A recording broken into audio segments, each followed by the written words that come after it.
வாழ்வில் முன்னேற வழி தேடும் அன்பு உள்ளங்களுக்கு என் அன்பு வணக்கம். இது பணமே மந்திரம் சேனல். இந்த சேனலில் நம்ம நிறைய பிஸ்னஸ் ஐடியா பார்த்துக்கிட்டு வரோம். அந்த வகையில் இன்னைக்கு நம்ம பார்க்கக்கூடியது உணவுப் பொருள் சார்ந்த ஒரு பிஸ்னஸ் தான் பார்க்க போகிறோம். நம்ம இந்த உணவுப் பொருள் நிறைய இடத்துல தயாரித்து பார்த்துருப்போம். ஆனால் நம்ம தயாரிக்கும் போது ஒரு சுத்தமாக சுகாதாரமாக ஒரு ஹை குவாலிட்டியோட நிறைய மிஷின்ஸ் வச்சு இந்த உணவுப் பொருளை எப்படி தயாரிக்கலாம், இதில் லாபம் பன்மடங்கு கிடைக்கும் அப்படிங்கிறதுல எந்த சந்தேகமும் உங்களுக்கு வேண்டாம். இந்த உணவுப் பொருள் அப்படிங்கிறது எல்லாரும் விரும்பக்கூடிய ஒரு பஃப் மேக்கிங் பிஸ்னஸ் பற்றி தான் நம்ம இன்னைக்கு பார்க்க போகிறோம். பஃப் அப்படின்னு சொன்னோடனே இதில் நிறைய வெரைட்டிஸ் இருக்குது. நீங்கள் பார்த்தீங்கன்னா தெரியும், ஒரு நிறைய வாஸ்டான ஒரு பிளேஸ் இந்த பஃப்புக்கு இருக்குது. எல்லாருமே சாதாரணமாக பப்ஸ் அப்படின்னு நம்ம சொல்லுவோம். ஆனால் ஆக்சுவலாக இதோட ப்ரொனன்சியேஷன் பார்த்திங்கன்னா பஃப் அப்படின்னு தான் நம்ம சொல்லணும். இந்த பஃப்ஸ் எப்படி நம்ம தயாரிக்கிறோம் அப்படிங்கிறது தான் நம்ம இந்த வீடியோவில் பார்க்க போகிறோம். இது ரொம்ப பயங்கரமான ஒரு சூப்பரான குவாலிட்டியோடு நம்ம இதை தயாரிக்க போகிறோம். இதில் பார்த்தீங்கன்னா நீங்கள் சாதாரணமாக ஒரு ஸ்விக்கிலேயோ ஒரு ஸ்மேட்டோலேயோ நீங்கள் பார்க்கும்போது Oreo puff, egg puff, chicken puff, web puff, அப்புறம் பார்த்தீங்கன்னா இந்த மாதிரி டயட் சிக்கன் பஃப்பு, இந்த மாதிரி நிறைய பஃப்பில் மஷ்ரூம் பஃப்பு கூட இருக்குது, சாக்லேட் பஃப் இருக்குது. இது எல்லாத்துக்கும் மாவு பிசைகிறது அப்படிங்கிறது ஒரே மாதிரி தான் செய்ய போகிறோம். அந்த மாவு பிசைகிறதையும் அந்த ஷீட்டிங் பண்ணுறது, அதாவது நைஸாக அதை ஸ்மூத்தாக கொண்டு வரோம் இல்லையா, அதுதான் இதில் ரொம்ப முக்கியமான விஷயம். அதுக்கப்புறம் நம்ம ஸ்டஃபிங்கிறது எந்த ஸ்டஃபிங் வேணாலும் வச்சுக்கலாம், எந்த வெரைட்டி வேணாலும் விற்றுக்கலாம். நீங்கள் வெரைட்டிக்கு தகுந்த மாதிரி பார்த்தீங்கன்னா உங்களோட ரேட் டிஃபர் ஆகுது. இது எப்படி பண்ணலாம், அதாவது தரத்தோட அந்த உணவுப் பொருளுக்கான அந்த ஆராய்ச்சி நிலையம் சொல்லக்கூடிய அந்த தரத்தோட நம்ம எப்படி மேக் பண்ணலாம், இதில் எப்படி ப்ராஃபிட் பண்ணலாம் அப்படிங்கிறத நம்ம இந்த வீடியோவில் பார்க்க போகிறோம். வீடியோவை ஸ்கிப் பண்ணாமல் பாருங்கள், அப்போ தான் உங்களுக்கு வீடியோ முழுசாக புரியும். இது வரைக்கும் சப்ஸ்கிரைப் பண்ணலைன்னா மறக்காமல் சப்ஸ்கிரைப் பண்ணிவிட்டு வாங்க வீடியோக்குள்ளே போகலாம்.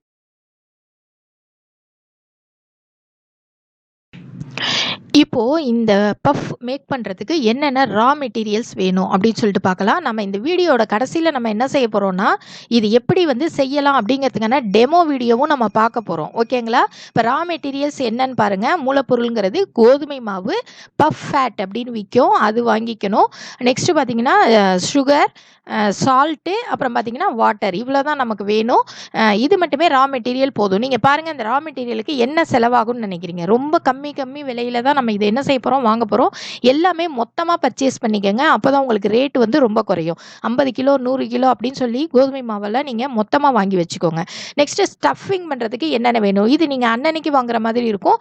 வெங்காயம், அப்புறம் பார்த்தீங்கன்னாக்கா கரம் மசாலா, மிளகாய் தூள், மல்லித்தூள், மஞ்சள் தூள், உப்பு, அதுக்கப்புறம் இதுக்கு தேவையான ஆயில், இந்த மாதிரியான பொருள். அப்புறம் பார்த்தீங்கன்னாக்கா பொட்டேட்டோ, உருளைக்கிழங்கு, இல்லை அப்படின்னாக்கா சென்னா, இது எல்லாமே உங்களுக்கு தேவைப்படும்.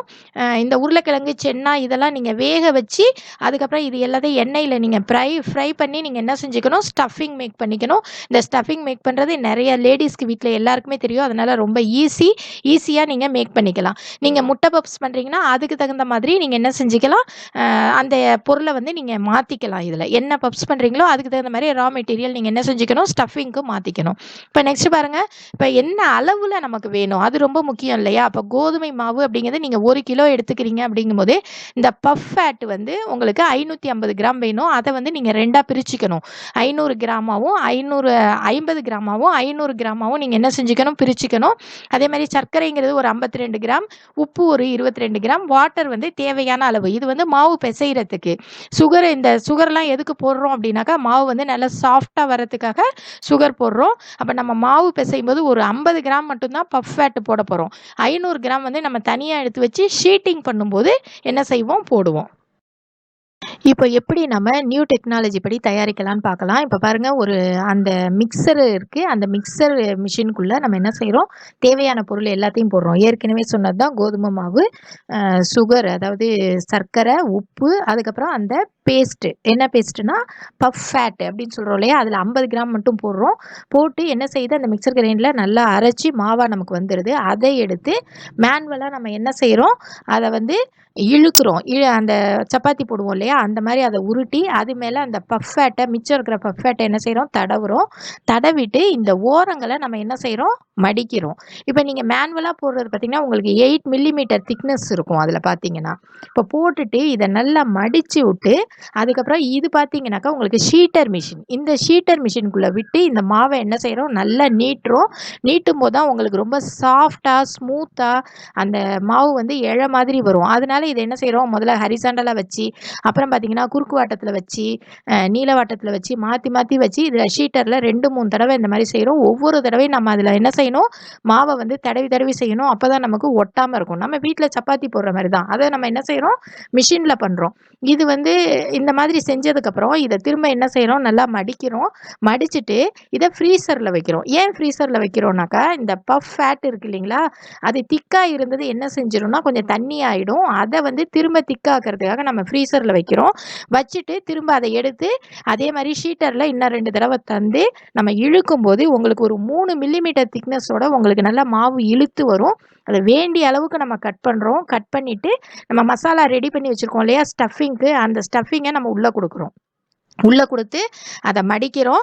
மடிச்சுட்டு இது மேலே கொஞ்சம் எக்கோட வெள்ளைக்கருவை நம்ம பீட் பண்ணி என்ன செய்கிறோம், மேலே கொஞ்சம் தெளிக்கிறோம். ஏன்னா அப்போ தான் அது வந்து நல்ல ஒரு லுக் இருக்கும், ஒரு கிளேசியான லுக் இருக்கும். அதுக்காக தெளிக்கிறோம். தெளித்து நம்ம இந்த மாதிரி ஒரு அவனில் வைக்கிறோம். இந்த அவன் வந்து ஒரு ரொட்டேட்ரி அவன், ஓகேங்களா. இதில் வந்து நம்ம எவ்வளோ நேரம் வைக்கிறோம்னு பார்த்தீங்கன்னா ஒரு 220 டிகிரி செல்சியஸில் 20 நிமிஷம் நம்ம வைக்கும்போது உங்களுக்கு பஃப் வந்து ரெடி ஆகிடுது. இந்த மாதிரி தயாரித்த பப்ஸை நம்ம என்ன செய்யலாம், பேக்கிங் பண்ணி கொடுக்கலாம். அவ்வளோதான் இதில் நீங்கள் தெரிஞ்சிக்க வேண்டியது. அப்போ முதலீடு அப்படிங்கிறது இதுக்கு என்ன வேணும் அப்படின்னு பார்த்தீங்கன்னா, இந்த ரா மெட்டீரியல்ஸ் பார்த்தீங்கன்னா ரொம்ப சிம்பிளான ரா மெட்டீரியல்ஸ் அப்படிங்கிறதுனால ஒரு 10,000 நீங்கள் 20,000 அந்த ரேஞ்சில் நீங்கள் வந்து முதலீடு பண்ணால் போதும். நீங்கள் தயாரிக்கக்கூடிய பப்ஸுக்கு தகுந்த மாதிரி நீங்கள் இந்த முதலீடை நீங்கள் என்ன பண்ணிக்கலாம், அதிகப்படுத்திக்கலாம். அப்போது ரா மெட்டீரியலுக்கான முதலீடு இவ்வளோ தான் அப்படின்னு சொல்லியாச்சு. அப்போ மிஷினரிஸ்னு இருக்குது. மிஷினரிஸ் பார்த்தீங்கன்னா ஒன் டைம் இன்வெஸ்ட்மெண்ட் தான் நம்ம பண்ண போகிறோம்.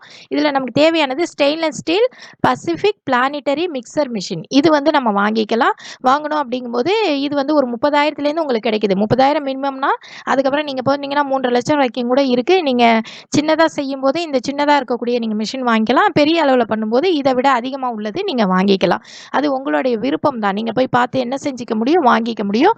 நெக்ஸ்ட்டு பார்த்தீங்கன்னா இந்த ஷீட்டர் மிஷின். ஷீட்டர் மிஷின் பார்த்தீங்கன்னா நீங்கள் கையால் செய்கிறத விட இந்த ஷீட்டர் மிஷினில் பண்ணும்போது உங்களுக்கு ரொம்ப அதிகமாகவே உங்களுக்கு வந்து நல்லா அந்த ஷீட்டிங் வந்து நல்லா வரும். நல்லா சாஃப்டாக ஸ்மூத்தாக உங்களுக்கு மாவு கிடைக்கிறதுக்காக தான் இதை நம்ம வந்து யூஸ் பண்ணுறோம். இந்த கெப்பாசிட்டி பார்த்திங்கன்னா 5லேருந்து 7 கிலோகிராம் வரைக்கும் நீங்கள் யூஸ் பண்ண முடியும். இது வந்து ஆட்டோமேட்டிக் இது, ஓகேங்களா. இது பேக்கரிக்காகவே யூஸ் பண்ணக்கூடிய மெஷின், 3 ஃபேஸ் கரண்ட்டில் ஒர்க் ஆகக்கூடியது. நெக்ஸ்ட்டு பார்த்திங்கன்னா ஒரு அவன் வாங்கணும். இது ரொட்டேட்ரி அவனாக இருந்தால் உங்களுக்கு 2.5 லட்சம் வரைக்கும் வருது. நீங்கள் நார்மல் அவன் கம்மியாக பண்ணுறீங்க அப்படிங்கும்போது நீங்கள் இங்கே நார்மல் அவனே நீங்கள் யூஸ் பண்ணலாம். ஆனால் அதில் வைக்கக்கூடிய நேரத்தை நீங்கள் பார்த்துக்கணும். அந்த சாரிங் ஆகாமல், அதாவது ஒரு மாதிரி கருத்து போயிடாமல் நீங்கள் என்ன செய்ய தெரியணும், அதை எடுக்கிறதுக்கு உங்களுக்கு தெரியணும். ஓகே, ரொட்டேட்டரி அவன் அதுக்காக தான் நம்ம யூஸ் பண்ணுறோம். அது வந்து சாரிங் ஆகாமல் ஒரு பக்கம் வந்து ஒரு பக்கம் வேகாமல் இருக்கிறதுக்காக தான் நம்ம ரொட்டேட்டரி அவன் யூஸ் பண்ணுறோம். நார்மலாக வீடுகளில் கம்மியாக போடுறீங்க அப்படின்னா நார்மல் அவனே என்ன செஞ்சுக்கலாம், யூஸ் பண்ணிக்கலாம். இதை நீங்கள் வாங்குறதுக்கு தகுந்த மாதிரி இதோட ரேட்டு வந்து என்ன செய்யும், டிஃபர் ஆகும். அதுக்கப்புறம் ஒரு ஃப்ரீசர் வந்து தேவைப்படும். கம்மியாக செய்யும்போது வீட்டில் இருக்க ஃப்ரிட்ஜோட ஃப்ரீசரை நீங்கள் யூஸ் பண்ணிக்கலாம். அதிகமாக செய்யும்போது நீங்கள் ஒரு ஃப்ரீசர் வந்து நீங்கள் கட்டாயமாக இதுக்கு என்ன செய்ய வேண்டியிருக்கும், வாங்க வேண்டியிருக்கும். அப்புறம் வந்து கொஞ்சம் பேக்கிங் கவர்ஸ் வாங்க வேண்டியிருக்கும். இவ்வளோதான் உங்களுக்கு இதில் இன்வெஸ்ட்மெண்ட் அப்படிங்கிறது. இப்போ ப்ராஃபிட் அப்படின்னு சொல்லி பார்த்தீங்கன்னா, உங்களுக்கு தெரியும் உணவுப் பொருளில் எப்போவுமே ப்ராஃபிட் அதிகம். நான் ஒவ்வொரு வீடியோ போடும்போது இந்த உணவுப் பொருளுக்கான வீடியோ போடும்போது உங்களுக்கு நான் சொல்லுவேன். ஒர்க் அதிகமாக இருக்கும். ஆனால் ப்ராஃபிட்டும் பார்த்தீங்கன்னா ரொம்ப அதிகமாக இருக்கும். இப்போ இந்த ப்ராஃபிட்டில் பார்த்தீங்கன்னா பஃப்பில் பார்த்தீங்கன்னா நீங்கள் ஒரு பஃப் செய்ய எவ்வளோ செலவாகும், ஒரு ₹5 அந்த அளவுக்கு தான் உங்களுக்கு செலவாகும். அதுக்கு மேலே செலவாகிறதுக்கு வேலையே இல்லை. அப்போ ஒரு பஃப் ₹5 நீங்கள் செய்கிறீங்க. லோக்கலாக பார்த்தீங்கன்னா ₹10 விற்கிது. ரொம்ப ரொம்ப லோக்கலாக நான் சொல்கிறேன், ₹10 விற்கிது. அதுவே வந்து நல்ல ஒரு பேக்கரியில் வாங்குறீங்க அப்படிங்கும்போது ₹20 வரைக்கும் ஒரு பஃப் வந்து விற்கிது. அதுவே பஃப்பில் என்ன ஸ்டஃபிங் கொடுக்குறோமோ அதுக்கு தகுந்த மாதிரி வெஜ்ஜுனா ஒரு ரேட்டு, நான்வெஜ்ஜுனா ஒரு ரேட்டு, அது சிக்கன் பஃப்பாக இருந்தால் அதுக்கு ஒரு ரேட்டு. இந்த மாதிரி நிறைய ரேட்டில் வந்து வேரி ஆகுது. அதே நேரத்தில் நீங்கள் சொமேட்டோ, ஸ்விக்கி அதில் எடுத்த பிக்சர் பாருங்கள், என்ன ரேட்டில் இருக்குதுன்னு பாருங்கள். ஓரியோ பஃப்னா ₹20, எக் பஃப்னா ₹30, சிக்கன் பஃப்னா ₹35, வெஜ்ஜு பஃப்னா ₹20. இந்த மாதிரி உங்களுக்கு ஒவ்வொரு பஃப்பும் பாருங்கள். ஒயிட் சாக்லேட் பஃப்னா ₹45, மஷ்ரூம்னாக்கா ரூ. 40 இந்த மாதிரி உங்களுக்கு ப்ரைஸில் நிறைய வேரியேஷன் இருக்குது. நீங்கள் என்ன ஸ்டஃபிங் கொடுக்குறீங்களோ அதுக்கு தகுந்த மாதிரி உங்கள் பஃப்போட ரேட் வந்து டிஃப்ரென்ஷியேட் ஆகும். நீங்கள் பஃப்புக்குன்னு ஒரு தனியாக ஒரு சென்டரே கூட போடலாம். இது வந்து எல்லாரும் விரும்பக்கூடிய ஒரு பொருள். நல்ல சூடாக நம்ம அப்பப்போ நம்ம ரெடி பண்ணி கொடுக்கும்போது இதில் வந்து நல்ல லாபம் பார்க்க முடியும். மாவை முன்னாடியே தயார் பண்ணி வச்சுட்டோம் அப்படிங்கும்போது நம்ம அவனில் வச்சு எடுக்கிற நேரம் ரொம்ப கம்மி. நம்ம நல்ல ஸ்வீட்டாக டேஸ்ட்டாக கொடுக்கும்போது வர்றவங்க நல்லா உட்காந்து சாப்பிட்டு போவாங்க. இப்போ ஒரு ₹5 நம்ம ஒரு பஃப் வந்து நம்ம மேக் பண்ணுறோம். அதுவே ஒரு ₹10 எக் பஃப் இந்த மாதிரிலாம் போகும்போது ஒரு ₹10 நமக்கு அடக்க விலை வந்தால் கூட ₹35 விற்கிறோம். அப்போ சேலுங்கிறது என்ன பாருங்கள், ஒரு 75% வருது உங்களுக்கு ப்ராஃபிட்டு. ஓகே, அப்போ அவ்வளோ கூட வேணாம், ஒரு 50% ப்ராஃபிட் வச்சுக்கோங்க. அப்போ எந்த அளவுக்கு இதில் ப்ராஃபிட் இருக்குங்கிறது நீங்கள் இதை வச்சு நீங்கள் தெரிஞ்சுக்கலாம். நீங்கள் ஒரு தடவை நீங்கள் மூலப்பொருளுக்கான செலவை பண்ணிவிட்டு மிஷின் ஒரு தடவை வாங்கி போட போகிறீங்க, அதுக்கப்புறம் மூலப்பொருள் வாங்கி போட போகிறீங்க. வாங்கி போட்டுட்டு நீங்கள் அதை சேல் பண்ணி திரும்ப என்ன செஞ்சிடலாம், அந்த அமௌண்ட்டை எடுத்து நீங்கள் திரும்ப வந்து ரா மெட்டீரியல் வாங்குறதுக்கு நீங்கள் யூஸ் பண்ணிக்கலாம். அந்த அளவுக்கு இதில் லாபம்ங்கிறது நல்லாவே கிடைக்கும். இப்போ மார்க்கெட்டிங் எப்படி பண்ணலாம் அப்படின்னு சொல்லி பார்த்தீங்கன்னா, மார்க்கெட்டிங் வந்து ரொம்ப இந்த மாதிரியான உணவுப் பொருளுக்கு எப்பயுமே மார்க்கெட்டிங் ரொம்ப ஈஸி அப்படின்னே நான் சொல்லுவேன். என்ன அப்படின்னா, அதோட டேஸ்ட்டு, அப்புறம் வந்து குவாலிட்டி, அப்புறம் வந்து ஆரோக்கியம். இது 3யும் நீங்க பண்ணும்போது, இந்த உணவுப் பொருள மார்க்கெட்டிங் பண்றது ரொம்ப ஈஸி. இந்த உணவுப் பொருள் நல்லா இருக்கு அப்படின்னு சொல்லி கஸ்டமர் சொல்லிட்டா போதும். அந்த அளவுக்கு நீங்க அந்த உணவுப் பொருள மேக் பண்ணணும். அதுதான் ரொம்ப இதுல இம்பார்ட்டன்ட்டான விஷயம். அதுக்கப்புறம் நீங்க எங்க போய் விக்கிறீங்க அப்படின்னு சொல்லி பார்க்கும்போது, நீங்க நெறைய பேக்கரி ஷாப்ஸுக்கு நீங்க இத என்ன பண்ணலாம், போட்டு தரலாம். டீ ஷாப்ஸ்ல கூட இப்ப விக்கிறாங்க. அந்த மாதிரி இடங்கள்லயும் நீங்க குடுக்கலாம். தனியா பஃப் சென்டர் ஒண்ணு போடலாம். அப்படி நீங்க போடும்போது நெறைய வெரைட்டி ஆஃப் பஃப்ஸ் வச்சு நீங்க பஃப் சென்டர் ஆரம்பிச்சிங்க அப்படின்னா நல்லா ஓடும்.